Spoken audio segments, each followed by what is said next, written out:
desde la sede central del Colegio de Médicos de Zaragoza. Vamos, en primer lugar, a guardar un minuto de silencio por las víctimas de las riadas de los últimos días. Sí.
Bien.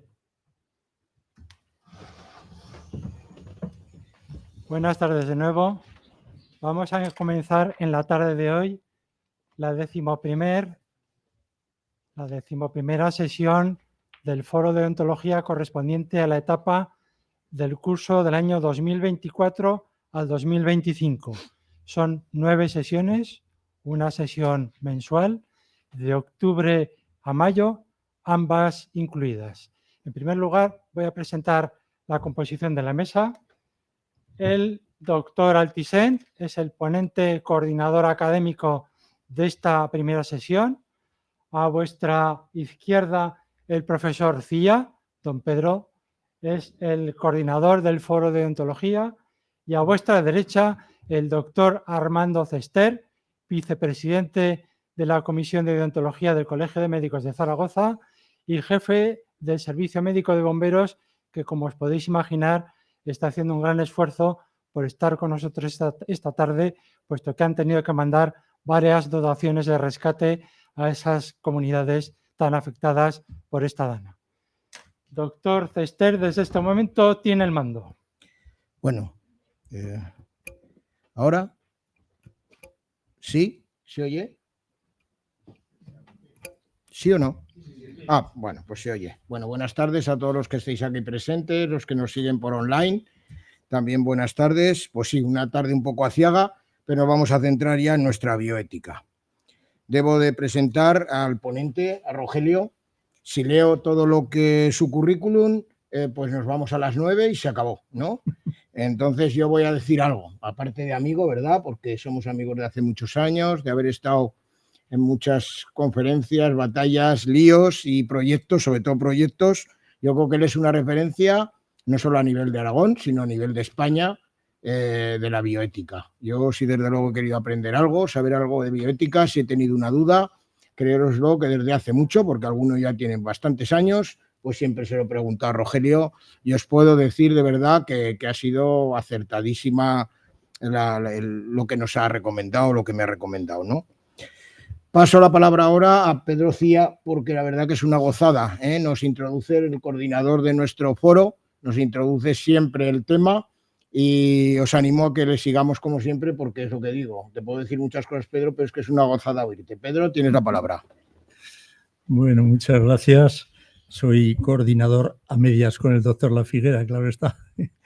Y estoy contento de, bueno, cuando se tiene mi edad, siempre se está contento de llegar a otro curso nuevo, que es el 11º ya, el que tenemos en marcha. Y quiero recordar, como siempre, pues alguna base nuestra de que cuando empezamos hace 10 años, pues es porque fuimos conscientes de la importancia del código, de la importancia de la función deontológica, que hace poco la eminente jurista Dolores Martín Villalba nos recordaba que la función deontológica es la función peculiar del colegio, de los colegios profesionales en general. Es decir, que no hay otra asociación profesional que tenga esta misión tan especial en la que se mira por la profesión, se mira por los compañeros, pero se mira y se mira mucho por el bien del paciente. De manera que es una dedicación muy especial que está basada ya en la Constitución española. Lo que pasa es que yo diría que aunque la base sea la Constitución, las raíces que tiene la deontología es que emana de la ética y que los profesionales con vocación, yo diría mayoría, si no todos, de los que vienen a este oficio, a esta dedicación de la medicina, pues han ansiado siempre tener, como decía Kant, unos deberes internos, ir más allá de lo que la exigencia legal les obliga y, por lo tanto, ir a unos deberes, a fijarse en unos deberes de ética que van más allá de lo estrictamente legal. Y por eso nace toda esta necesidad en todos los estados prácticamente de que haya una ética sobre la que reflexionar, pero que haya una deontología que sea la ciencia de los deberes concretos de la normativa que deben llevar esos profesionales. Pero no es solo normativo el código es también preventivo, nos avisa de posibles errores, de posibles desviaciones y es también didáctico. De manera que al final la lectura del código nos conduce siempre a un ejercicio profesional de excelencia. Y por eso pues es interesante, particularmente pues los jóvenes que tenemos hoy la suerte de que nos acompañen aquí en esta sesión, que vosotros desde el principio os dediquéis a mirar el código deontológico, a discutirlo con nosotros si queréis, a estudiarlo conjuntamente y a enfocar vuestras profesiones de la manera más digna que se puede hacer. Es verdad que en esta secuencia de los 10 años que llevamos, sí que se han ido sumando, y no nos molesta, sino que al revés nos complace, compañeros de otras profesiones, gente a lo mejor en formación, como la gente joven que sois vosotros, pero muchos de los mayores que andan siempre mirando los focos culturales donde aprender más y superarse más. De manera que el foro, particularmente desde que está la transmisión online en marcha, pues ha tenido muchas adhesiones de otros profesionales. Me parece muy bien porque realmente los temas que aquí se tratan son unos temas de medicina, claro está, pero tienen tanta repercusión en la sociedad, en diversos ámbitos de la sociedad, que realmente merece la pena que cualquiera, aunque no sea de la profesión sanitaria, pues esté en contacto con nosotros. Por otra parte, también nos han enseñado mucho estos profesionales de otros ámbitos y desde otros puntos de vista.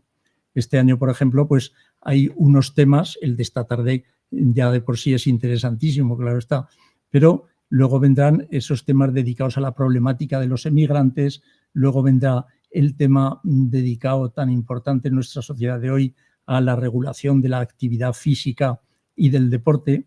Nos asomaremos a la problemática del menor, pero también a los problemas de la soledad no deseada de la persona mayor, la calidad de la profesión, del ejercicio profesional como exigencia deontológica, será motivo de otra sesión, el tema de esta modernísima ciencia de los datos que nos explicarán en qué medida nos puede sumergir en la medicina a la que hoy aspiramos predictiva particularmente en el terreno de las epidemias. Y luego, pues ese tema siempre sugerente de los trasplantes en cuanto a sus dimensiones de solidaridad y en cuanto a sus dimensiones de innovación. Y finalmente, claro, el de las relaciones profesionales, que es tan importante para nuestros pacientes. De manera que, como veis, toda esta temática que nos va a ocupar este curso, ya lo creo que tiene interés para los médicos, muchísimo. Para los estudiantes de medicina, no digamos.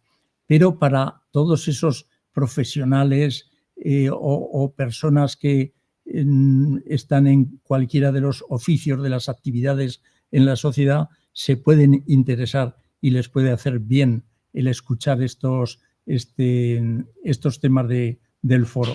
Pero es que además, como digo, ellos nos aportan desde sus puntos de vista pues muchas consecuencias a nosotros que las incorporamos y las meditamos después. Así que tengo que agradecer a nuestro presidente, que siempre nos acoge, que siempre nos empuja hacia nuevas metas y que está muy pendiente siempre del foro deontológico. Por lo tanto, ya que estamos en la undécima etapa o undécimo curso, pues quiero daros la bienvenida a todos y el agradecimiento, y particularmente pues, a los doctores Armando Cester y Rogelio Altisent, que hoy van a ser los protagonistas de la sesión, aunque luego tendremos la oportunidad de intervenir todos. Muchas gracias y bienvenidos.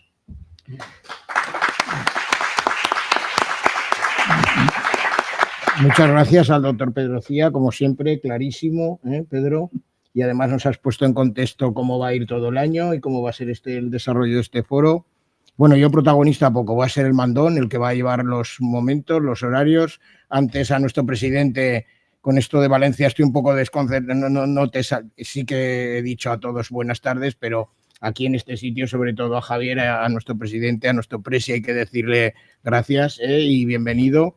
Y bueno, ya te paso la palabra, Rogelio, es toda tuya. Pues sí. Vaya a hablar de...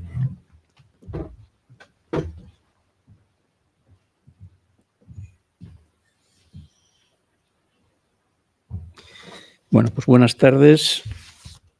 Esta va a ser una sesión un poco atípica, porque en realidad yo voy a ser el telonero de la sesión. Luego participarán 3 ponentes entre los alumnos y voy a explicar un poco por qué esta sesión del foro rompe el esquema clásico de los temas, tal como habitualmente se llevan a cabo. El esquema clásico, como sabéis, es que se analiza un tema desde la perspectiva de la deontología, pero hoy lo que vamos a hacer es analizar la metodología del aprendizaje de la ética y la deontología. Es de todos conocidos que el desarrollo de la bioética está muy vinculado a 3 grandes factores históricos. Esto los estudiantes se lo saben porque ya se lo hemos puesto en el examen de tercero, que son 3 grandes factores. Los avances científico-técnicos. El segundo gran factor es el desarrollo de la autonomía del paciente, que es una novedad en los últimos 50 años. Y el tercer gran factor es los nuevos modelos organizativos de la sanidad que generan pues, toda una serie de cuestiones novedosas. Es decir, la cuestión es que se nos plantean, la bioética se caracteriza por, el desarrollo de la bioética se caracteriza precisamente porque se están planteando nuevas preguntas que requieren nuevas respuestas. Preguntas tan nuevas que hace 50 años nunca se habían planteado. El discutir sobre qué criterios vamos a utilizar para gestionar una lista de espera, esto hace 50 años ni se planteaba. Entre otras cosas porque no había listas de espera, no había nada que esperar. Pero ahora mismo que tenemos sistemas sanitarios muy potentes, con una gran oferta de servicios, pues claro. Bueno, y dentro de estos temas, de estos grandes temas, uno de los capítulos especialmente ilustrativo de lo que ha sido el desarrollo de la bioética como disciplina son las cuestiones éticas que han surgido en torno al comienzo de la vida. Voy a poner aquí una lista que, como veis, es larga. El aborto, la manipulación embrionaria, la separación entre procreación y sexualidad, relaciones de filiación y paternidad, la reproducción asistida, la eugenesia, el anonimato de los donantes de gametos, terapia génica, edición de CRISPR.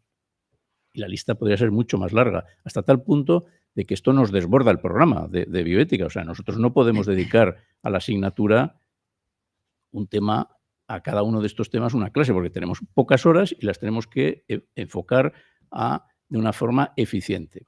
Entonces, ¿qué es lo que ha ocurrido? O cómo hemos planteado la cuestión, que es lo que yo voy a intentar resumiros ahora en unos minutos. Es que, claro, a nosotros lo que nos interesa en nuestra asignatura no es tanto explicar las leyes, porque esto no forma parte de la bioética propiamente. Hay otra materia, que es la legislación, donde ahí se explican las leyes. A nosotros nos interesa sobre todo enseñar o ayudar al aprendizaje de la argumentación ética, del razonamiento ético, del por qué esto está bien o por qué esto está mal. Y esto es lo que intentamos con respecto, o lo que nos planteamos en su momento con respecto a las cuestiones éticas del comienzo de la vida. Por ejemplo, 3 grandes aspectos que hay que contemplar a la hora de analizar las cuestiones del comienzo de la vida es cuándo comienza la vida humana, ¿Cuándo comienza la vida del ser humano? Pues esto ya es un tema polémico, ¿eh? Pero teóricamente es la biología a la que se le encomienda la respuesta a la pregunta. ¿Qué valor tiene la vida de un ser humano? Esta ya sería la pregunta más estrictamente ética. Y en tercer lugar, ¿qué protección merece la vida del ser humano? Y esta será la pregunta a la que daría respuesta el derecho. Bien, nosotros intentamos familiarizar a los alumnos con respecto a estas cuestiones. En el aspecto normativo, como digo, la legislación se enseña en una asignatura específica, pero sí que es verdad que, y por eso estamos hoy aquí, porque en la deontología, que no deja de ser una normativa, también forma parte del aprendizaje y de la enseñanza de lo que queremos transmitir a los alumnos. Claro, llegados a este punto, nos podemos plantear qué hacen los profesores a la hora de explicar un tema tan polémico o tan controvertido como pueden ser las cuestiones éticas del comienzo de la vida. Porque esto tiene unas limitaciones, es decir, que los profesores tendrán sus convicciones, los alumnos tendrán sus convicciones, y entonces, bueno, a veces, hace años, ahora ya no se lo plantean, ¿no? Pero hace años a veces venían a preguntar al principio de la asignatura, oiga, ¿y ustedes de qué nos van a evaluar en la asignatura de bioética? ¿Nos van a evaluar de lo que pensamos sobre el aborto? ¿Nos van a evaluar de nuestra forma de pensar en este tema o en el otro? Claro, esto es un desafío, ¿no? Desde el punto de vista docente. Entonces, bueno, nosotros decimos, nuestro objetivo docente es entrenar en el razonamiento ético. Y luego, la segunda parte del desafío es cómo evaluamos. Y aquí es donde llega digamos, la cuestión a la que hoy vamos a dedicar esta sesión. Ya hace unos años decidimos que las cuestiones de ética al comienzo de la vida las íbamos a evaluar mediante la elaboración de un ensayo de bioética, ensayo relativamente breve, de unos 15 folios, pero con unas características muy determinadas que ahora explicaré, y a lo que le damos un gran peso en la evaluación. O sea, el ensayo al alumno le supone un 40% de la nota. Eso es mucho, ¿eh? El 60% es un examen tipo test. No os quiero contar, bueno, a mí me gustaría que los estudiantes lo valoraran, lo que cuesta hacer un examen tipo test de ética. O sea, eso quita el sueño a los profesores. O sea, es que es muy difícil hacer un examen tipo test de ética, pero es la única manera que tenemos para poder evaluar a 220 o 230 alumnos, ¿no? Porque lo metemos en la máquina y nos salen los resultados, ¿no? Pero luego, bueno, nos hemos visto un poco forzados y obligados a decir, bueno, tenemos que completar esto con algo más que tenga que ver con la naturaleza de la ética, con el razonamiento ético. Y bueno, y ahí es donde aparece la experiencia del ensayo de bioética. Bien,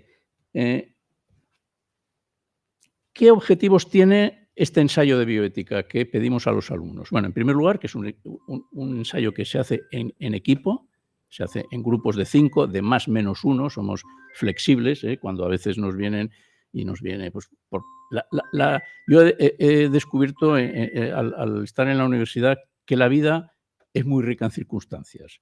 O sea, y las historias que yo he tenido que llegar a escuchar de por qué en el grupo tenemos que ser 6 en lugar de 5, o por qué tenemos que ser 4 en lugar de 5, bueno, te podría escribir una novela con las historias que he tenido que escuchar.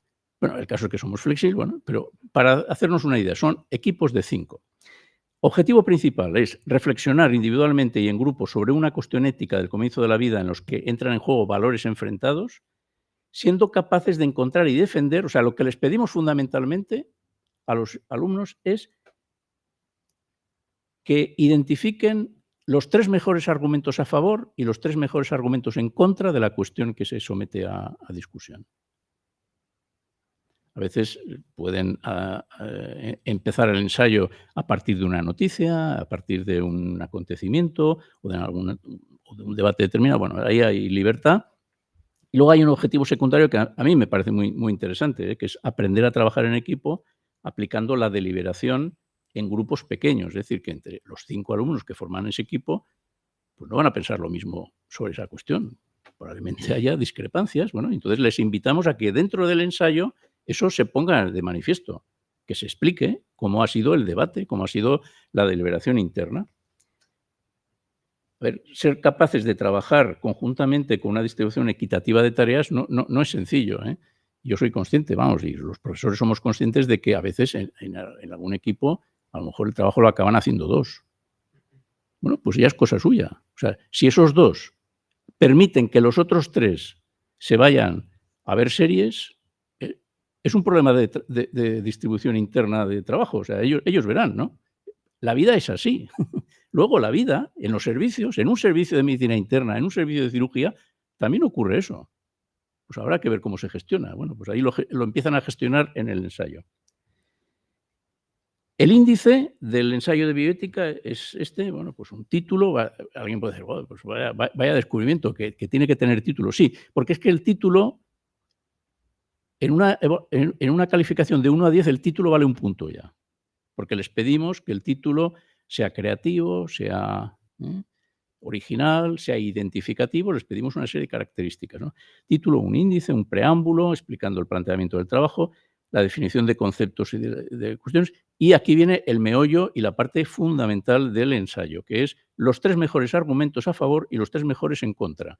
Claro, de esta manera, a nosotros lo que nos parece es que obligamos a que los alumnos piensen lo que piensen sobre esa cuestión, se vean en la tesitura de tener que analizar en profundidad argumentos que a lo mejor no son los que comparten, pero que, bueno, yo he tenido conversaciones luego con alumnos con el paso de los años. Claro, yo llevo muchos años en esto, estoy a punto de dejarlo ya. Y entonces he tenido experiencia, he hablado con mucha gente, muchos estudiantes, y muchos me han reconocido que gracias al ensayo se han planteado cuestiones que nunca antes se habían planteado. Bueno, luego las conclusiones del equipo de trabajo, la bibliografía también, de manera estándar, vamos. Y luego hemos añadido en los últimos años las aportaciones de la inteligencia artificial. Bueno, como sabéis, este es un tema muy polémico, que si ahora se dice, ¿no?, que a los estudiantes hacen los trabajos con inteligencia artificial. Bueno, entonces lo que nosotros les pedimos es que nos digan qué es lo que qué les ha aportado la inteligencia artificial, o sea, que hagan una valoración crítica y que dediquen unas líneas a explicar qué han hecho, qué han sacado de la inteligencia artificial, qué les ha aportado y de su trabajo qué han obtenido de la inteligencia artificial. Bien, y por último, una cosa que, bueno, de la que nos sentimos pues orgullosos, ¿no? Pues porque yo creo que es un avance desde el punto de vista de la metodología docente. Hemos elaborado lo que se denomina una rúbrica que con todo detalle te dice cómo se va a evaluar cada apartado. El título, como digo, el título puede tener 5 características. Para sacar un punto en el título tienes que tener 5 características. Yo creo que en 25 años, yo creo que he visto 3 o 4 títulos que han tenido la puntuación máxima, porque para eso hay que ser un artista, es decir, que hay que ser muy creativo, ¿no?, para sacar un título perfecto que reúna todas las 5 características. Hombre, cuando se esfuerzan un poco, el 0,75 lo suelen sacar, ¿no? Bueno, aquí tenéis, no pienso contar esto, simplemente para que lo veáis. O sea que, entonces, esta es la forma en la que se les va a evaluar el ensayo. ¿Qué ocurría? Pues que, ¿por qué nos hemos visto forzados a la rúbrica? Porque un ensayo observábamos que había una gran variabilidad entre los profesores. O sea, un ensayo, un profesor le ponía un 8 y otro le ponía un 10, o uno le ponía un 6 y el otro le ponía un 9. Claro, esto tenemos que acotarlo, ¿no? Esto no puede ser tanta variabilidad. Pues la rúbrica ayuda a que las variaciones entre profesores sean mínimas, o por lo menos no sean siempre menores de 1 punto. Y entonces lo que hacemos es entregarlas al principio. O sea, la rúbrica no se la damos a los profesores para evaluar, sino que la rúbrica se la damos a los alumnos para que el primer día ya sepan qué características tiene cada apartado para poder sacar la máxima nota. Bueno, entonces unos se esfuerzan más, otros se esfuerzan menos, pero se ve cuando luego evalúas, dices, bueno, pues... Bueno, entonces aquí tenéis la rúbrica con sus diferentes apartados, tal, y llegamos al final, que es lo que vamos a hacer ahora, que es que os vamos a presentar, hemos invitado a los 3 mejores ensayos del curso pasado a que nos los presenten aquí, para que veáis un poco cuál ha sido la cuestión. Entonces, el primer ensayo lleva por título Eugenesia y edición genética, que lo va a presentar Javier Peña. Él presentará al resto del equipo. El segundo ensayo se titula Ectogénesis, mamá, papá o PC, que lo presentará Patricia Lupsa. Y ella también, cada uno presentará su equipo. Y el tercer ensayo lleva por título Diagnóstico preimplantacional, secreto y Corea de Huntington, presentado por Javier Sarriá. Entonces, termino diciendo que cuando hayan presentado los 3 ensayos, abriremos unos minutos de coloquio conjuntamente, pero aclarando una cosa que es importante, es decir, que no vamos a discutir sobre el fondo de los temas, vamos a discutir sobre la metodología. Como podéis imaginar, si abriéramos un debate sobre estas cuestiones que ahora se van a presentar, aquí necesitaríamos horas por delante y necesitaríamos expertos adecuados a los temas. Entonces, el objetivo es limitado. O sea, el objetivo de esta sesión, por eso decía que es una sesión atípica y que yo solo soy el telonero de los que vienen a continuación, porque lo que luego haremos en el coloquio es analizar con vuestra colaboración y también de quienes nos están siguiendo online, analizaremos qué os parece la metodología, estaremos encantados en recibir feedback para mejorarla, etcétera. Bueno, y este es el objetivo de la sesión. Aquí me callo y doy paso a la primera presentación a cargo de Javier Peña. Adelante, Javier. Esto...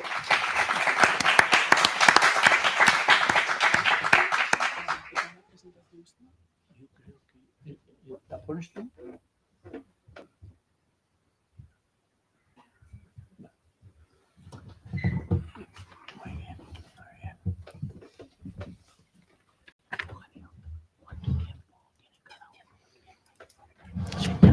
Bueno, ¿se me escucha? Vale. Buenas tardes a todos. Mi nombre es Javier Peña Vicente de Vera y antes de empezar con mi presentación quería dar un par de agradecimientos, en especial a mis compañeros de equipo, Miguel Peñavés, Juan Pérez García y Juan Manuel Plaza Ruiz, que también han colaborado conmigo en la realización de este trabajo, y sobre todo también dar gracias al Departamento de Ética de la Facultad de Medicina por concedernos la oportunidad no solo a nuestro equipo, sino también al resto de grupos de participar hoy aquí en el Colegio de Médicos. Y bien, nuestra presentación se titula Eugenesia y edición genética, salvación o condena al diferente. Antes de empezar, había pensado que sería útil definir una serie de conceptos que pueden facilitar el seguimiento de la presentación. Eugenesia es un término que proviene del griego y que etimológicamente se divide en eu, que significa bueno o bien, y genesia, que viene de génesis y que significa nacimiento. Es decir, lo podemos interpretar como el buen nacer. A lo largo de la historia han habido diferentes movimientos filosóficos que han hablado de la eugenesia siempre buscando la selección artificial de los individuos con tal de mejorar la sociedad. Y esto se puede relacionar con diferentes aspectos clave en el ámbito de la bioética, como es, por ejemplo, el principio de beneficencia, ya que podríamos mejorar esa sociedad a través de la disminución de enfermedades. También el principio de no maleficencia, puesto que muchas veces la eugenesia hasta este momento de la historia se ha aplicado gracias a técnicas un poco cruentas como la esterilización forzosa o también la eutanasia. El principio de justicia, ya que habría que determinar realmente quién está o quién es digno de decir quién vive y quién muere en esa sociedad utópica. Y también el principio de autonomía del paciente. Si modificamos los genes de los individuos, hasta qué punto ellos consienten que sean modificados y, en consecuencia, hasta qué punto estamos atentando contra su propia autonomía. La eugenesia ha adquirido gran importancia en los últimos años, sobre todo gracias al desarrollo de técnicas de edición genética, como CRISPR-Cas, que sirvió para dar el premio Nobel en el año 2020 a grandes científicas como son Jennifer Doudna y Emmanuel Charpentier, y también ha dado lugar a noticias muy sonadas, como por ejemplo la del investigador chino He Jiankui, que fue condenado a prisión por haber modificado genéticamente a unos bebés y hacerlos resistentes al VIH. uno de los principales argumentos que hemos considerado a favor de aplicar las técnicas de edición genética de CRISPR-Cas con la finalidad de una eugenesia sería el tratamiento de enfermedades monogénicas. Actualmente existen muchas enfermedades como puede ser la corea de Huntington o la enfermedad de Tay-Sachs que pese a tener una baja prevalencia tienen una elevada morbimortalidad y han habido muchas terapias actualmente que no han tenido mucho éxito en hacer frente a este tipo de patologías. Es por ello que nosotros consideramos que este tipo de técnicas pueden ser útiles y mucho más efectivas que las terapias que se están desarrollando actualmente. Y también podrían ser una alternativa en aquellas sociedades que por motivos ideológicos o técnicos pues hay un rechazo claro al aborto para este tipo de personas o individuos. Podríamos pensar, bueno, pero si modificamos genéticamente a estas personas, nos estamos saltando su consentimiento, ¿no? No han nacido y ya estamos modificando sus características que van a determinar el resto de su vida. Esto lo podríamos esquivar a través del concepto de consentimiento por representación, ya sea a través de los tutores legales o, por ejemplo, a través de los padres. Y también, según el artículo 63.1 del Código de Deontología Médica, estas técnicas siempre son aceptables cuando se busca prevenir enfermedades y no cuando se busca modificar caracteres que no son patológicos. Otro argumento que hemos considerado a favor como grupo son que este tipo de técnicas consideramos que son mucho menos violentas que las formas de eugenesia que se han desarrollado hasta ahora. A todos se nos viene a la cabeza, por ejemplo, ejemplos como el del Tercer Reich alemán y los horribles experimentos que realizaron en minusválidos y muchos otros ejemplos que han estado ligados a políticas o ideologías muy controvertidas. En consecuencia, como grupo, pensamos que aplicar estas técnicas de edición genética podrían ser mucho menos violentas para lograr la eugenesia que se planteaba inicialmente por estos movimientos filosóficos y también esto sería plausible por el Código Deontológico de acuerdo con su artículo 4.1, según el cual el médico siempre debe respetar la vida humana y la dignidad de las personas. Por otro lado, también un argumento a favor que consideramos es el impacto económico que tendría estas medidas en el ámbito sanitario. Se calcula por la Agencia Estatal de Investigación que se destinan aproximadamente 34 millones de euros al año en hacer frente a este tipo de enfermedades. Y si logramos reducir ese presupuesto de gasto y reinvertirlo en otras áreas de la salud un poco más precarias, podría llegar a mejorar el sistema sanitario. También consideramos, por ejemplo, que podría facilitar a nivel macroeconómico una mayor población activa y, en consecuencia, mejorar la capacidad productiva del país. Por otro lado, también consideramos como contrapartida en este sentido que se tendrían que desarrollar, eso es verdad, muchas inversiones en el ámbito de desarrollo pues, de técnicas de pronóstico, de diagnóstico precoz, de terapia, que todavía no se han desarrollado. Y también consideramos que existiría una menor demanda para el tratamiento de algunas enfermedades como estas que ya están siendo desarrolladas por empresas farmacéuticas y que en consecuencia tendrían pérdidas. Como principal contraargumento, como grupo consideramos la desigualdad eugenésica. Muchos autores hablan de que en caso de que se aplicaran este tipo de técnicas existiría una gran desigualdad, sobre todo teniendo en cuenta que únicamente serían accesibles para las clases sociales con mayor poder socioeconómico. En consecuencia, esto atentaría contra el principio de equidad, puesto que las clases sociales más desfavorecidas serían las más discriminadas, y también contra el principio de autonomía, puesto que los individuos discriminados de la sociedad tratarían de implementar de alguna forma u otra este tipo de modificaciones genéticas con tal de evitar estar en lo último del escalafón social. Esto se define por algunos autores como de Miguel Beriain como la teoría del bien comparativo. Es decir, si un determinado bien, como es por ejemplo el genoma, tiene un valor que se determina en función de la comparación de individuos, inevitablemente aquellos que no hubieran modificado genéticamente su genoma pasarían a estar más discriminados, lo que se conoce también como la doctrina de imperfección genética. Básicamente, si creamos una sociedad donde los individuos son capaces de modificarse genéticamente, sería una negligencia tener hijos de manera natural, puesto que inevitablemente tendrían una desventaja sobre el resto de la sociedad que sí que tiene esas ventajas a nivel genético. Otro de los contraargumentos que hemos pensado, pues bueno, en los riesgos desconocidos de estas técnicas. No nos engañemos, son técnicas muy novedosas que todavía no se conoce realmente bien cuál puede ser su impacto futuro y, por ejemplo, puede dar lugar a mutaciones non-target, es decir, que se alteren unos genes diferentes a los genes diana que queremos modificar, que, por ejemplo, también se produzca un mosaico genético en un mismo individuo con diferentes células somáticas de diferente estirpe genómica que coincidan en la misma persona, o, por ejemplo, efectos a largo plazo que desconocemos actualmente y que se pueden manifestar en la edad adulta o incluso en ancianos. Y, por último, también consideramos la pérdida de la esencia humana como uno de los grandes contraargumentos. Si logramos modificarnos genéticamente, pasaríamos de ser seres humanos a seres posthumanos y que perderíamos inevitablemente nuestra identidad como seres o como personas, puesto que si todos nuestros logros los explicamos gracias a las modificaciones de nuestros genes, no podríamos cultivar nuestro propio ser, ya que nuestros logros se deberían a modificaciones artificiales y no a nuestra propia capacidad como individuos. Y finalmente, para concluir, nuestro grupo principalmente ha aprendido que es muy importante, siempre que se apliquen este tipo de técnicas, tener en cuenta las implicaciones éticas, legales y deontológicas, por supuesto, que tienen que ver siempre en una novedad como es la medicina. Y por otro lado, también nos falta por aprender, pues principalmente, verdaderamente, cómo podríamos implementar este tipo de técnicas en una sociedad que es inevitablemente desigual, en la cual hay diferentes clases sociales, y también si es razonable por riesgo-beneficio aplicar estas técnicas. Si no nos engañemos, estas enfermedades son muy poco prevalentes, ¿hasta qué punto merece la pena implementar estas novedades si hay riesgo de poder afectar a estos individuos?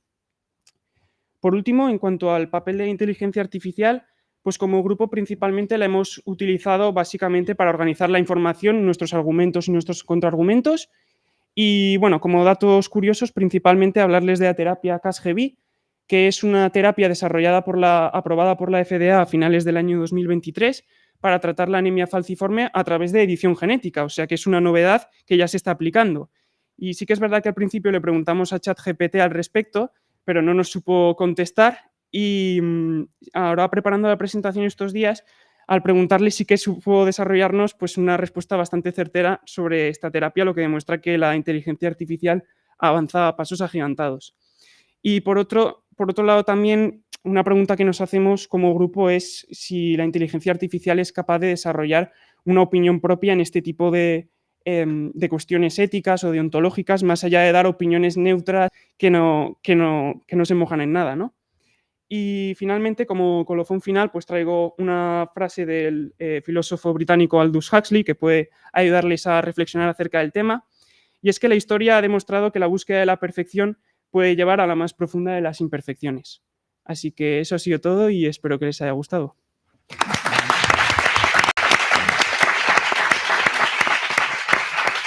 Muchas gracias, Javier, por ajustarte sobre todo al tiempo. Sí. Parece que ha sido magnífica. Patricia, ¿nos presentas tu ensayo, por favor? Venga.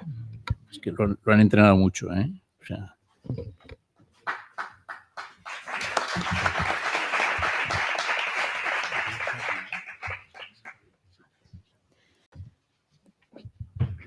Buenas noches a todos, yo soy Patricia Andrea Lupsa y os vengo a hablar de nuestro trabajo titulado Ectogénesis, mamá, papá o PC, que ha sido hecho en colaboración con mis compañeros Sofía Lozano, Inés Maestre, Mario Manero, Andrea Marco y Alba Martínez. Antes de meternos de lleno con los argumentos, me gustaría hacerles una breve introducción hablando un poco de la reproducción. Sabemos que la reproducción humana es una función biológica que nos ayuda a la supervivencia de la especie. Tiene lugar durante aproximadamente unos 9 meses, ¿no? Y se realiza dentro del útero humano. Si bien es cierto que con la revolución tecnológica del siglo XIX se empiezan a plantear unas ideas de ese desarrollo extrauterino, ¿no? Y fue Haldane quien, ni más ni menos, en 1924 fue el primero en acuñar el término de ectogénesis, el cual definió como un crecimiento de un organismo en un entorno artificial fuera del cuerpo en el que normalmente se encontraría. Y estas ideas se han ido desarrollando durante el último siglo hasta el punto en el que estamos ahora. Antes de empezar con nuestros argumentos a favor y en contra, me gustaría hacer una breve mención al Código de Deontología Médica que me resulta pertinente tener en mente a lo largo de la presentación. Principalmente el artículo 61.1, en el que se destaca que es un deber deontológico respetar y proteger al concebido y no nacido. Por otro lado, el artículo 63.1, una breve mención en la cual se comenta que es contraria a la deontología médica la manipulación genética que no tenga una finalidad diagnóstica o terapéutica beneficiosa y que estas prácticas solo serán aceptables para prevenir enfermedades. Ahora empezaremos con mis argumentos a favor, en los cuales hemos tratado la prematuridad y la investigación, la infertilidad por factor uterino y la igualdad reproductiva. Como sabréis, la prematuridad es una de las grandes causas de mortalidad infantil, ¿no? Entonces, aquí estaríamos haciendo directa alusión al principio de beneficencia al conseguir que ese feto se estuviese desarrollando un tiempo más, aunque sea unos días o unas semanas, en un entorno muchísimo más similar al útero humano de lo que sería ya lo que viene siendo el mundo exterior, ¿no? Entonces, eso permitiría un desarrollo fetal completo, una maduración de los órganos correcta, cosa que aumentaría la supervivencia y disminuiría la morbilidad. También de la mano del principio de justicia, esto tendría unos grandes beneficios económicos, ¿no? Debido a que disminuiría la necesidad de cuidados intensivos, de visitas médicas y de futuras intervenciones por posibles secuelas que pudiesen quedar. Aunque también de la mano de la investigación, la ectogénesis nos permitiría investigar ciertas condiciones fetales en un entorno muchísimo más seguro y controlado. Aunque esto viene con sus claros desafíos que vamos a mencionar. Con respecto a la autonomía, se necesitaría un consentimiento informado muy bien redactado en el que se conociesen muy bien los beneficios y los riesgos de esta práctica. Haciendo alusión al principio de no maleficencia y de beneficencia también, ese uso siempre debería ser justificado, es decir, debería haber un beneficio mutuo tanto del feto como de la madre. Y metiéndonos de lleno en el principio de justicia, estos avances médicos deberían ser accesibles a toda la población por igual, dentro de lo que se puede hacer. Hablando también de la infertilidad, que es una gran causa de prematuridad en el mundo, que puede ser dada por malformaciones congénitas, histerectomías u otras afecciones. Entonces, tenemos a estas mujeres que están limitadas en su opción de conseguir una maternidad biológica. Entonces, lo que querríamos conseguir aquí con la tecnología de la ectogénesis sería ofrecerles a estas mujeres una posibilidad de una maternidad biológica de una manera fisiológica y segura.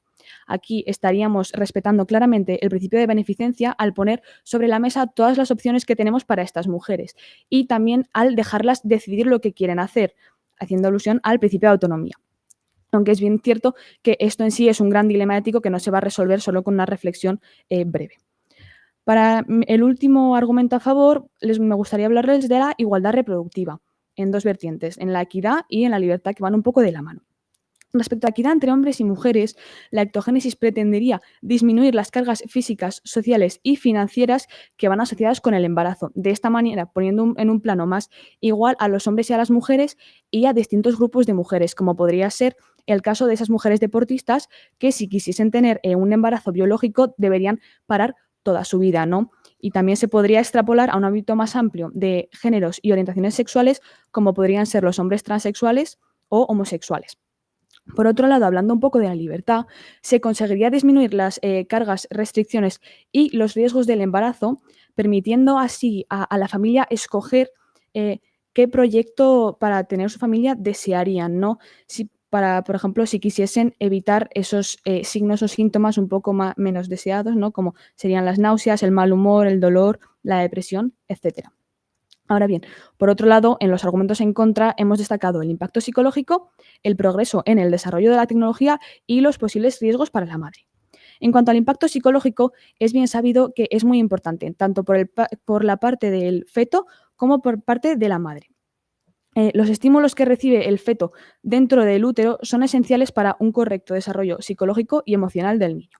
Y por lado de la madre, el embarazo y el parto pueden influir mucho, sobre todo en lactancia, en el propio parto en sí y en esa conexión que se establece con el niño. Aquí estaríamos yendo en contra del principio de beneficencia y de no maleficencia, porque si sabemos que ese impacto psicológico es bueno y que la ectogénesis no lo contempla dentro de su desarrollo, le estaríamos haciendo un claro daño al paciente. Para progresar y para poder llegar a utilizar esta tecnología, deberíamos llegar en algún momento a la experimentación con humanos. Entonces, aquí lo he resumido en dos posibles resultados, que serían que ese sujeto se desarrollase sano, entonces aquí no tendríamos ningún problema dentro de esta presentación, ¿no? Pero no podemos ignorar el otro lado, que igual sería un poco más mayoritario al principio, que es que ese sujeto o no se desarrollase o lo hiciese con alteraciones o deformaciones. Entonces, ¿qué pasa? Aquí le estaríamos dando a esos sujetos una clara calidad de vida menor. Entonces, planteamos la pregunta de hasta qué punto sería eso justificable, el saber que tendríamos unos sujetos a los que seguramente le estaríamos dando una menor calidad de vida.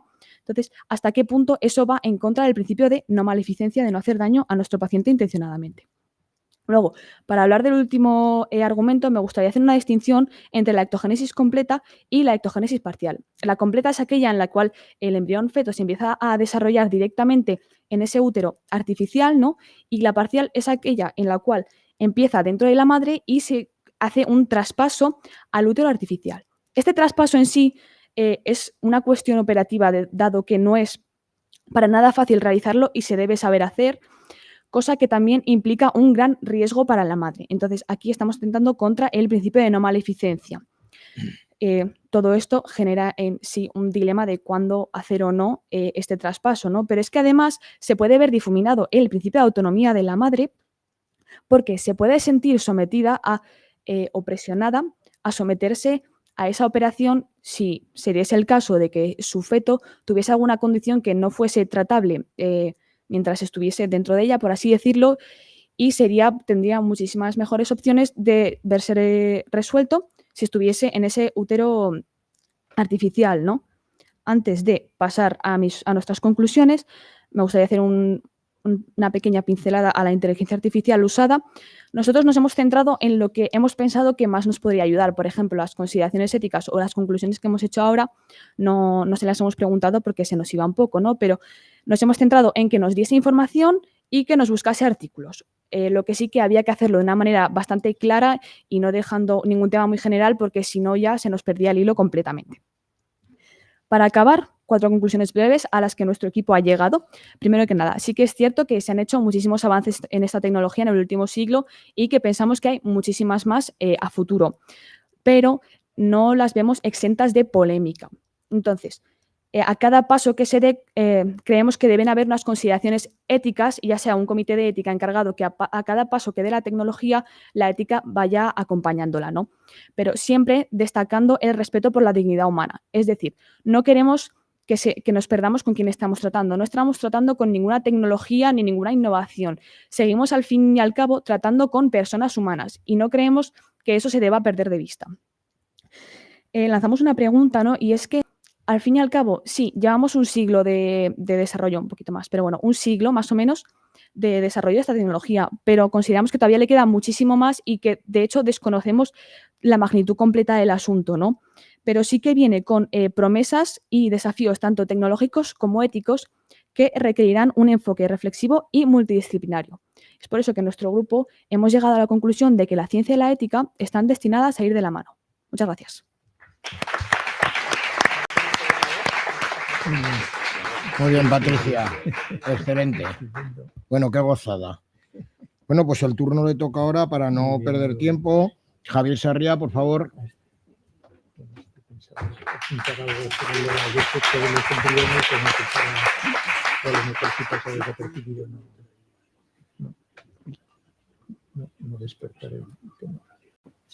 Vale. Espera. Genial, bien. Bueno, buenas a todos, doctor Cester, doctor Cía, doctor Altisen, miembros y asistentes del Colegio Oficial de Médicos. Mi nombre es Javier Sarria y hablo en nombre de mi grupo formado por Alberto Sistac, Adrián Vega e Iván Tomás, que no puede acompañarnos hoy, para presentarles nuestro proyecto llamado Diagnóstico Preimplantacional Secreto y Corea de Huntington, que, bueno, tiene este índice, como todos los anteriores. Vamos a empezar con un preámbulo, después dar unas definiciones acerca de unas cuestiones que van a ser necesarias para comprender después la parte argumentativa, unas conclusiones y un breve anexo sobre la inteligencia artificial. Y sin más preámbulos, pues al preámbulo. Así que les pido que ustedes se imaginen que son un médico que está en una consulta de medicina reproductiva y un paciente se acerca y les comenta: mire, doctor, yo tengo un familiar que sufre la Corea de Huntington, pongamos su padre o su madre, y por tanto yo estoy en riesgo de padecerla, pero aún no lo sé. Pero es que no quiero saberlo, solo quiero asegurarme de que mi descendencia no la sufra. Y bueno, esta cuestión que se nos plantea tiene más aristas y más detalles de los que al principio pueda parecer. Así que paso a explicar una serie de conceptos que va a ser necesario entender. Primero unos de carácter más técnico y después otros de carácter ético. Primero, Corea de Huntington. Muchos de ustedes la conocerán. Es una enfermedad neurodegenerativa, monogénica, autosómica, dominante, producido por la repetición de codones CAG en el gen de la huntingtina y que se empieza a manifestar por lo general entre los 30 y los 50 años y se puede detectar, pero no tiene cura. Así que se calcula que en unos 16 años va generando cada vez más incapacidad hasta provocar el fallecimiento. Así que, bueno, no es tan descabellado imaginar que un paciente en riesgo, un paciente en riesgo nos pida que él no quiere conocer su estatus genético, pero asegurarse de que sus niños no lo tengan. Pues para esto serían necesarias técnicas de fecundación in vitro y de diagnóstico genético preimplantacional. Aquellos embriones que se generen en el laboratorio, antes de implantarlos, se les tendrá que hacer un test genético para seleccionar aquellos que no tengan el gen de la huntingtina alterado. Pero en este caso específico con relación al secreto, se han propuesto 3 alternativas. Una de ellas es el diagnóstico genético preimplantacional, o DGP a partir de ahora, directo, que consistiría en decirle al paciente, mire, no va a poder ser, tenemos que hacerle primero un test presintomático de Corea y después, en función de los datos genéticos, hablarlo con usted y ya ir viendo.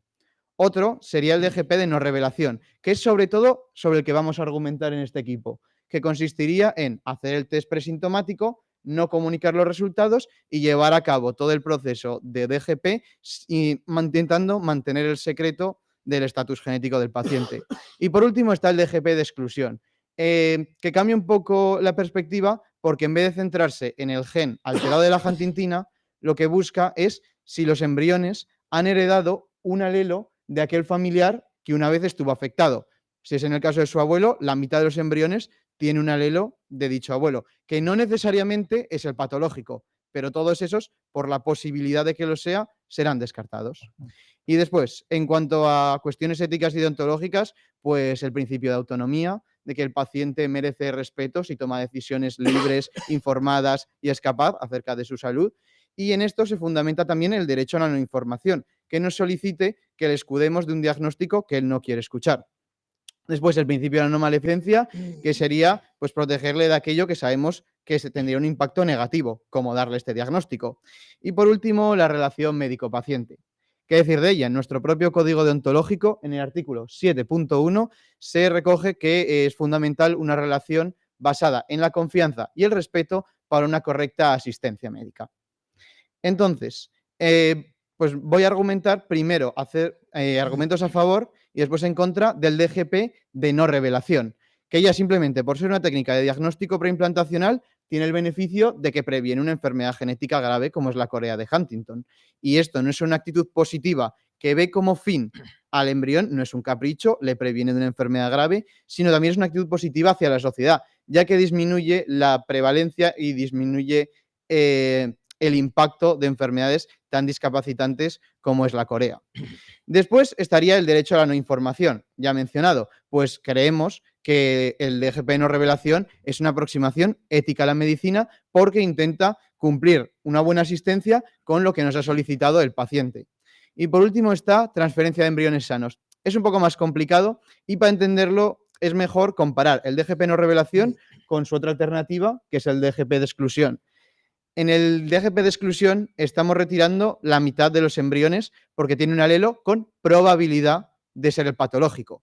Y claro, es cierto que en todas las técnicas de diagnóstico preimplantacional todo lo que es descartar embriones genera un problema ético, pero lo es aún más cuando estos embriones no tienen un diagnóstico seguro de enfermedad grave, que en un DGP de no revelación aquí sí que se ha hecho un diagnóstico certero. Después, en cuanto a los argumentos en contra y que haría que, por ejemplo, otras alternativas fueran mejor que el DGP de no revelación, la primera es una cuestión operativa, es la dificultad en mantener el secreto.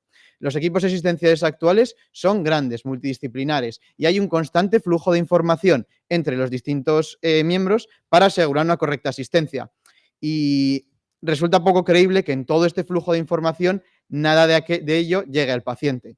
Es cierto que hay equipos como los de Harvey Stern en el Instituto de Genética y Fecundación in vitro de Virginia, que lo consiguieron llevar a cabo, pero con un protocolo muy estricto que no parece creíble que se pueda aplicar en todas las clínicas de reproducción, de medicina reproductiva, cada una con su propia idiosincrasia.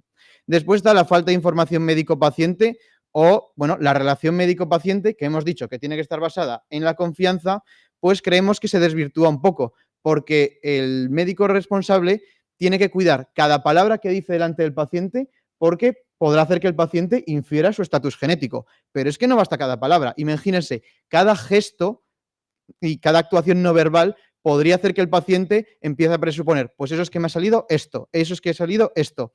Y esto, pues sí que deteriora la relación, deteriora la asistencia y el proceso de no revelación. Y por último está la ausencia de indicación de las actuaciones, Porque si queremos hacer una verdadera no revelación, independientemente de los resultados del test presintomático de Corea, tendremos que llevar a cabo una fecundación in vitro. Y es, como sabrán, una técnica invasiva. Entonces estamos sometiendo a la mujer a procesos como punción folicular, que puede causar infección, hemorragias, sobreestimulación ovárica. Y claro, esto genera un problema ético porque en algunas ocasiones todo esto no estaría justificado. Y genera un problema ético aún mayor cuando la parte de la pareja que ha solicitado el DGP de no revelación no es la mujer. Finalmente, unas conclusiones. Pues de nuestro equipo creemos que el diagnóstico genético preimplantacional de no revelación es una aproximación ética a la medicina que intenta explorar, respaldar ese derecho a la no información y que, bueno, tiene beneficios como prevenir la aparición de Corea de Huntington, pero que, sin embargo, es, como se dice, bueno en la teoría, pero malo en la práctica, que es difícil de implantar y que haría que, por ejemplo, en nuestro equipo, pues el DGP de exclusión pueda ser una alternativa mucho más factible. Aunque en lo que nos falta por aprender, pues sí que es verdad que sería necesario sentarse y hacer un debate muy profundo y muy complicado, con muchas implicaciones acerca de lo lícito que es descartar embriones, sobre todo en un DGP de exclusión, que no tienen un diagnóstico seguro. Y yo aquí quiero hacer mención al artículo 61.1, que, repito, decía que el ser humano debe ser respetado, es un deber deontológico, desde su concepción hasta su muerte. Y también otra cosa que nos falta por aprender, porque en medicina siempre faltan cosas por aprender, pues de la Corea de Huntington, porque me avisó el doctor Altisent, este estudio de Liliana Minichiello se publicó hace 3 días y comentaba la posibilidad de, con terapia génica, suprimir una glutatión transferasa encefálica que disminuía la actividad hiperdopaminérgica que empieza a causar los primeros síntomas de Corea. Así que, como ven, esto está en constante evolución. Finalmente, en el anexo acerca de inteligencia artificial, nosotros, después de realizar el trabajo, le preguntamos a ChatGPT cuáles eran sus 3 argumentos a favor y sus 3 en contra para comparar. Y vimos que los argumentos a favor muy parecidos a los nuestros. Los argumentos en contra, bueno, le faltaba hablar de conceptos más deontológicos, más de la práctica médica, y nos dio algunos como la incertidumbre que producirá en el paciente el no diagnóstico, que desde nuestro punto de vista es algo que él ya asume cuando consiente a un DGP de no revelación. Y finalmente dejo con esta cita a Noah Gordon, escritor de El Médico, que hace referencia a, sí, la ciencia es muy necesaria para el médico, también lo es la filosofía. Fíjense que sin una aproximación filosófica y ética, estos 3 ensayos que hemos estado explicando no habrían sido posibles. Y esto es todo. Muchas gracias.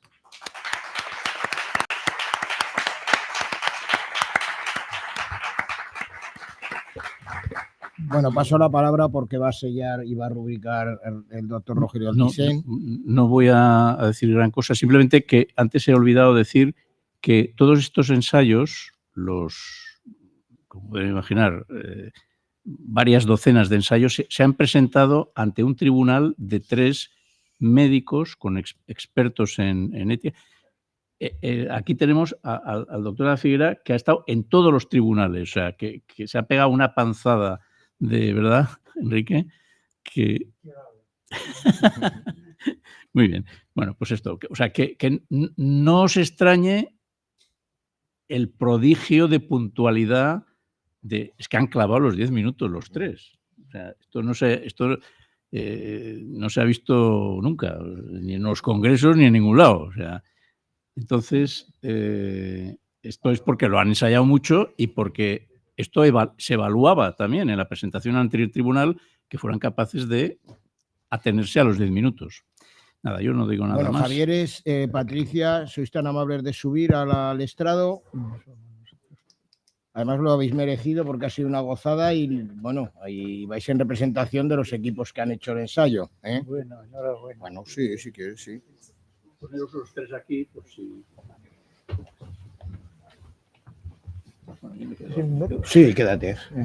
Bueno, repetimos que tenemos que hacer las preguntas o debemos de dirigirlas sobre la metodología docente. Enrique, ¿verdad que ya quieres preguntar algo? Venga, vamos adelante. Preguntar no, por alusiones. Por alusiones. Decía el doctor Altisent que me he pegado una panzada de miedo, al contrario. He tenido la fortuna de formar parte de la calificación de, si no me recuerdo mal, 35 ensayos clínicos. Hoy se han presentado los 3 mejores, pero os puedo asegurar, y estoy admirado por ello, que hay buenos y muy buenos. Hoy son los 3 mejores, pero en el fondo me impresionó muy favorablemente la forma en que los estudiantes de medicina, futuros médicos en breve, no solo en el fondo de los ensayos clínicos, sino en la forma de exponerlos, son un recambio para las generaciones ya entradas en años formidable. Con lo cual, también felicito al doctor Altisent por instaurar este nuevo método de enseñanza de la bioética, que quizá a lo mejor, esa es mi pregunta, se podría aplicar a otras partes de la medicina. Por ejemplo, estoy hablando de los programas de actividades preventivas, que hay algunas actividades preventivas que hay argumentos a favor y argumentos en contra. ¿Se podría aplicar también a alguna parte de la medicina clínica? Y, por supuesto, mi felicitación a todos los estudiantes que han participado en estos ensayos clínicos y no puedo dejar de admirarme por ello, ¿eh? Ya te digo, insisto, que no ha sido una paliza, sino he aprendido muchísimo leyéndolos, contrastando las diferentes fuentes de información. Y entonces mi pregunta es esta: ¿se puede aplicar este método a otras partes de la medicina clínica? Y una segunda pregunta, y no quiero monopolizar las preguntas. ¿Por qué ChatGPT? ¿Hay diferentes motores de inteligencia artificial? ¿Se podría utilizar algún otro que fuera más preciso que ChatGPT? Muchas gracias.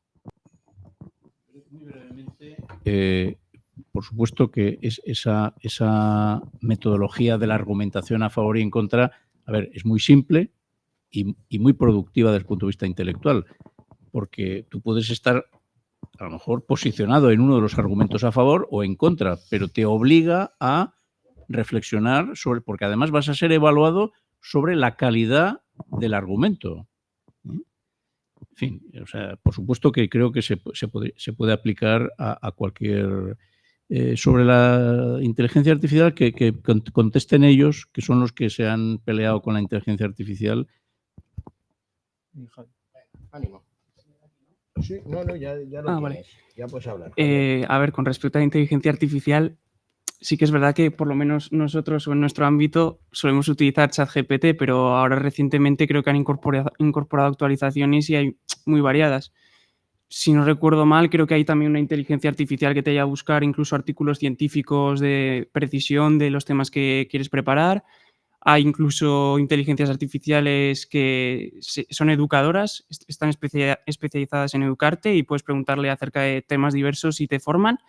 O sea que sí que es verdad que nosotros como grupo utilizamos principalmente ChatGPT. También es verdad que lo utilizamos el año pasado y no había tantas innovaciones en ese aspecto, pero ahora mismo la variedad sí que es mucho más amplia y, bueno, para cualquier ámbito y cualquier necesidad se puede utilizar inteligencias artificiales muy variadas, sí. ¿Algo nos decís, Javier y Patricia? ¿Añadís algo o paso a otra pregunta? Bueno, me gustaría añadir que sí que si bien es cierto que hemos usado la inteligencia artificial, la hemos usado más como una herramienta que nos ayuda y no como algo pues para sustituir lo que sería nuestro trabajo, ¿no? Al fin y al cabo, pues esto es como buscar tú, te puedes buscar algún atajo, en vez de buscar tú todo, pues igual algo que te lo haga un poco más directo y que te dé un poco más un guión, ¿no? Que no es algo que sustituye, sino que es algo que complementa. Ya está, nada más. Sí, yo, porque va muy en relación con la pregunta, yo soy un mal ejemplo porque soy muy poco inteligencia artificial, pero Iván Tomás, que es nuestro compañero que no ha podido acudir, es el que hizo se encargó más de la parte de inteligencia artificial y me acuerdo que dijo que ChatGPT 4 por la accesibilidad, porque hay otros que, pues barrera de pago, barrera de cuentas, del límite de inputs que le puedes meter y dijo que por la accesibilidad fue. Bueno, os dicen por online, muy buenos los 3 grupos, enhorabuena por vuestros trabajos, qué gusto estas presentaciones, felicitaciones, ya que el público aquí no os dice nada, pues yo os cuento de casa. Dicen con la mirada. Pero sí que os quiero hacer una pregunta y también al doctor Rogelio Altisent.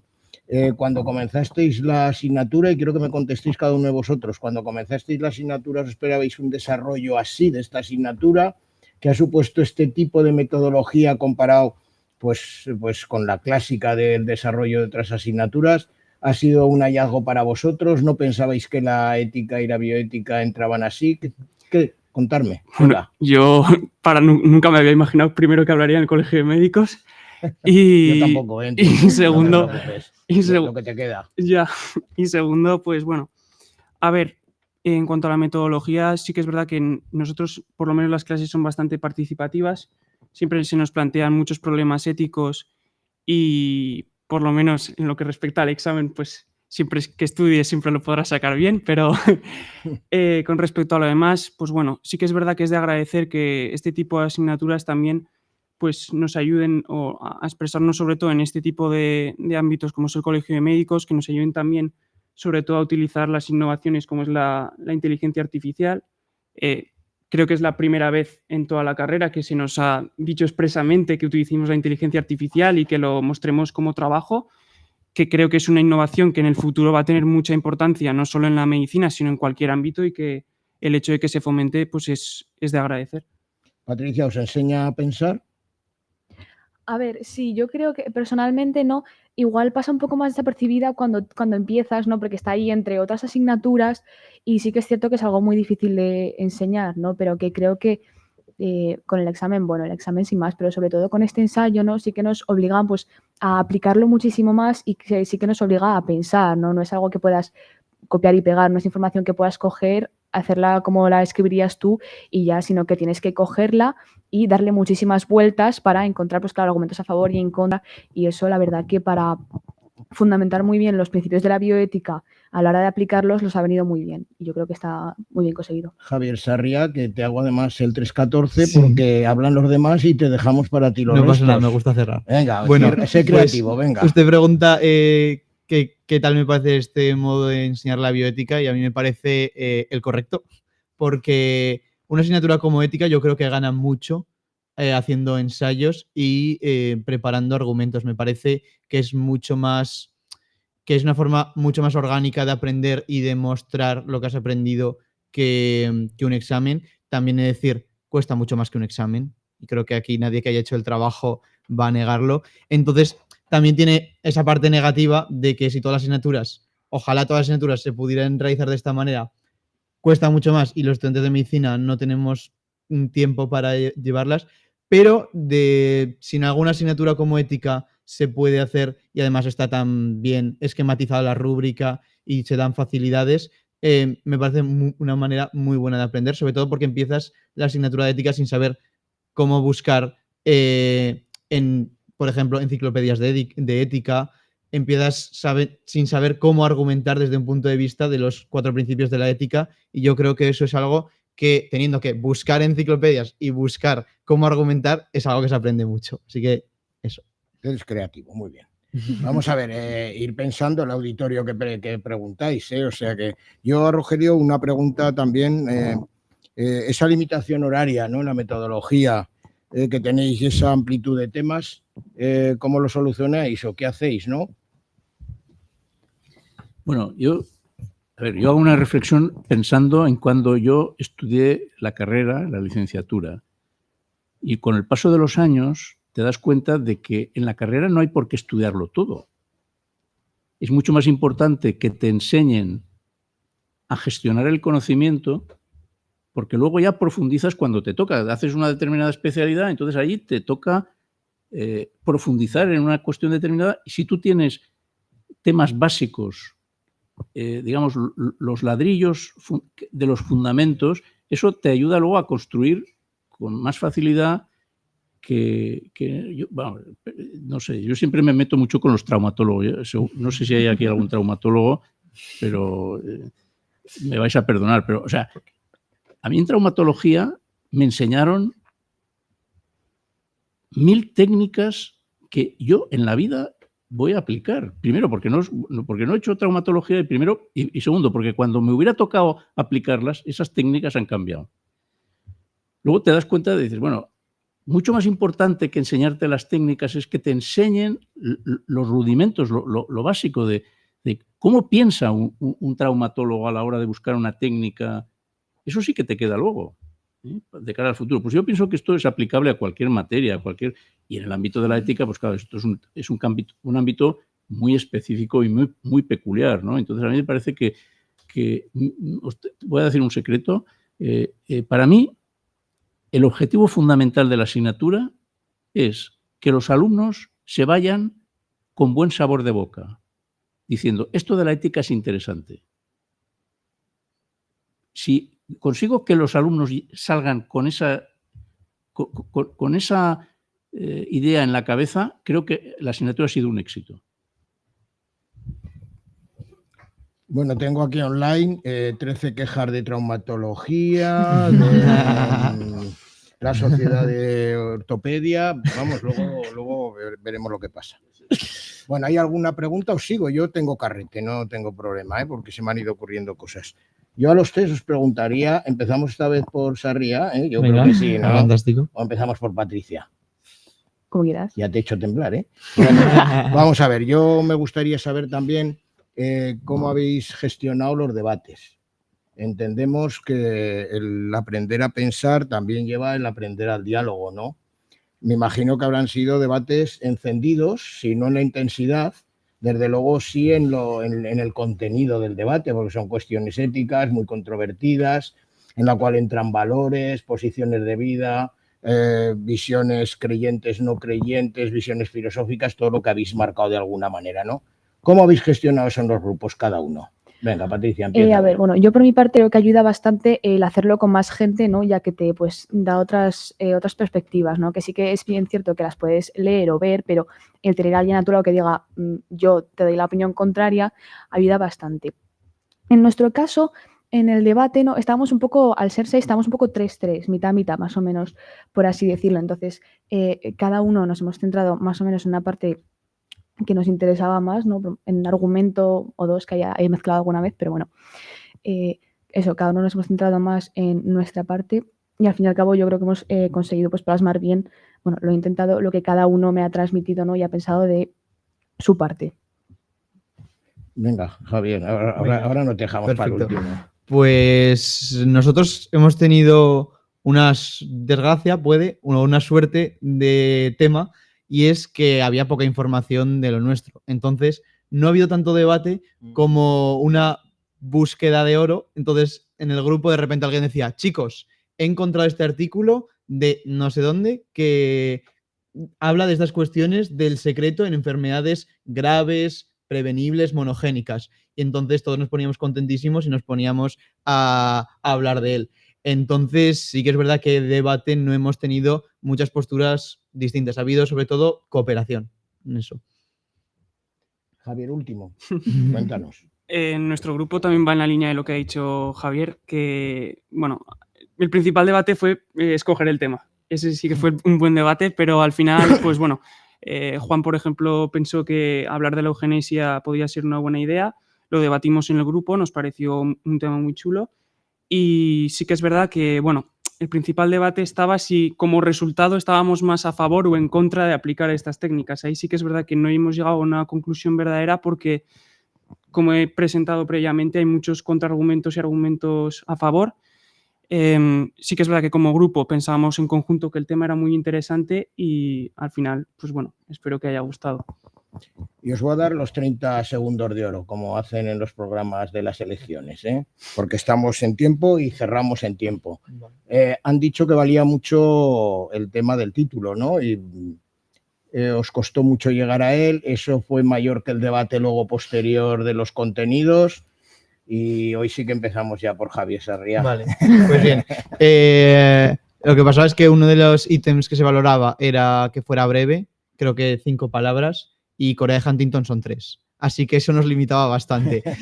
Al final, pues dijimos, bueno, un poco más y creemos que crea un poco, esa palabra ahí de secreto en mitad del título lo hace un poco más atractivo, pero al mismo tiempo resume exactamente los temas que se tratan. Así que en cuestión de título yo creo que acabamos bastante contentos. El otro Javier, que hoy dejamos para última a Patricia. Pues con respecto al título, a ver, la primera parte estaba clara, era eugenesia y edición genética, pero sí que es verdad que nos faltaba un poco de gancho en la segunda parte y al final, pues hablándolo también entre los distintos miembros del grupo, llegamos a la conclusión que salvación o condena al diferente pues resumía perfectamente la intención de nuestro trabajo y bueno, al final se quedó así. Muy bien, Patricia, ¿qué nos dices? Bueno, a ver, en nuestro caso, viendo que el título valía un punto, sí que es cierto que capaz es lo que más nos ha costado, ¿no? La parte de ectogénesis está clarísima, ¿no? Pero como ha dicho Javier, necesitabas pues algo más, un gancho, y después de debatirlo muchísimo en el grupo, ¿no? En plan tal, alguien empezó pues haciendo una pregunta y de ahí llegamos a la conclusión, no sé quién fue exactamente, pero bueno, a la de mamá, papá o PC, que nos encantó a todos y pues sin pensarlo lo pusimos, nos pareció súper guay, la verdad. Bueno, reiteraros las gracias a vuestro profe, porque vaya alumnos que has traído, ¿eh? Y desde luego que nos habéis curado de una enfermedad. Los que tenemos años tenemos una enfermedad crónica que parece que lo anterior siempre fue mejor, los jóvenes ahora no sé qué. Pues chicos, nos habéis dado una esperanza absoluta y una fe en la juventud que no lo podéis ni imaginar. Venga, cierra la mesa nuestro presidente Enrique, tuya la palabra. Muchas gracias. Bueno, pues hasta aquí hemos llegado. Llega el momento de los agradecimientos y felicitaciones. Agradecimientos al doctor Altisent por ser el coordinador académico de esta primera sesión del foro, al profesor Cía, que siempre nos introduce el tema con una sensibilidad y una cultura enorme. Agradecimiento al siempre difícil papel del moderador, magnífico moderador como es el doctor Armando Cester, vicepresidente de la Comisión de Deontología. Agradecimiento a todos los que estáis presentes en las salas, a todos los que os habéis conectado a través de Internet y mis felicitaciones a los estudiantes de medicina. Decía el doctor Altisent que este era una sesión del foro atípica. Yo creo que al contrario, creo que puedo hablar en nombre del presidente del colegio, aquí presente en la sala, el doctor García Tirado, que a pesar de tener una agenda apretadísima, casi inhumana, no se ha perdido ni un solo segundo de este foro y creo, hablé en su nombre, que para el colegio es una enorme satisfacción y me atrevería a decir que un orgullo tener aquí a los estudiantes de medicina no solo como presentes en la sala, sino como magníficos ponentes. Ellos son una representación de sus compañeros de estudios. Es decir, que tenemos unos futuros médicos magníficos. A todos muy buenas tardes y os anuncio ya la próxima sesión del último miércoles del mes de noviembre, que será la atención a los emigrantes por el doctor Luis Jimeno Feliu del Centro de Salud San Pablo de Zaragoza capital. A todos vosotros, a todos ustedes, muy buenas tardes.